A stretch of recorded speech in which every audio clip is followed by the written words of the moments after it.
Η ομορφιά δεν σε αφήνει να βαρεθείς ποτέ. Strobing, baking, highlighting, contouring, πανικός. Θα τα δούμε όλα σε ένα mini βίντεο με την Beauty's Life και The Balm. Καταλαβαίνω πως όλα αυτά μπορεί να σε αγχώνουν. Το σίγουρο είναι όμως ότι αρκεί ένα πολύ καλό foundation, μια πολύ καλή βάση για να ολοκληρώσεις, για να έχεις ένα πολύ ωραίο μακιγιάζ, ένα πολύ ωραίο αποτέλεσμα. Εγώ για να βρω τη σωστή απόχρωση που μου ταιριάζει, αναμειγνύω δύο διαφορετικές αποχρώσεις foundation της Beauty's Life. Είναι ιδανικό προϊόν για τις ευαίσθητες επιδερμίδες και υπολεργικό. Έχει αναλύωτη διάρκεια κάτω από τις δυσκολότερες και απαιτητικές συνθήκες, παραμένοντας όμως φυσικό. Το χαρακτηριστικό που με έχει κερδίσει σε αυτό το προϊόν είναι πως ενώ στην αρχή είναι πολύ δαρέα σαν νεράκι, απλώνεται πάρα πολύ εύκολα, στη συνέχεια στεγνώνει και δεν χρειάζεσαι πούδρα. Αν θες όμως να πειραματιστείς και να τελειοποιήσεις τη βάση του μακιγιάζ σου, πάμε να δούμε τις παρακάτω τεχνικές. Το highlighting είναι μια τεχνική που την έχουμε δει αρκετά τα τελευταία χρόνια στο χώρο της ομορφιάς. Τι σημαίνει highlighting?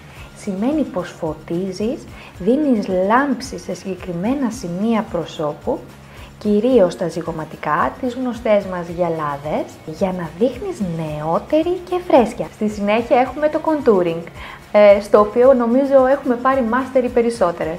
Είναι η τεχνική με φωτοσκιάσεις που χρησιμοποιείς πολύ σκούρα και πολύ ανοιχτά foundations σε συγκεκριμένα σημεία του προσώπου, ώστε να του δώσεις τρισδιάστατη όψη. Επειδή όσο πάμε και επιστρέφουμε στην φυσικότητα, έχουν δημιουργηθεί νέες τεχνικές, πιο μοντέρνες, που δείχνουν πιο φυσικές. Εδώ λοιπόν έρχεται το baking. Σκοπός του baking είναι να κάνει το μακιγιάζ μας πολύ σταθερό όταν θέλουμε να είμαστε έξω πολλές ώρες σε μια ιδιαίτερη περίσταση. Είναι όντως πολύ βαρύ μακιγιάζ, δεν ενδείκνυται για καθημερινή χρήση, όμως σε κάποιες συγκεκριμένες περιπτώσεις και πάρτις ή φωτογραφίες έχει αποδειχτεί σωτήριο. Βάζεις στο πρόσωπό σου ένα αρκετά παχύ στρώμα πούδρας σε μορφή σκόνης και την αφήνεις για 20 έως 30 λεπτά, σαν να αφήνεις δηλαδή ένα κέικ στο φούρνο για να ψηθεί, εξού και το baking, και μετά παίρνεις ένα φαρδί πινέλο και την αφαιρείς. Το baking θα κάνει το μακιγιάζ σου να διαρκέσει άπειρες ώρες. Πάμε τώρα στο strobing. Το strobing έχει να κάνει με γυαλάδες, με φυσικές γυαλάδες. Είναι αυτό που προάγει το φως και τη λάμψη της επιδερμίδας.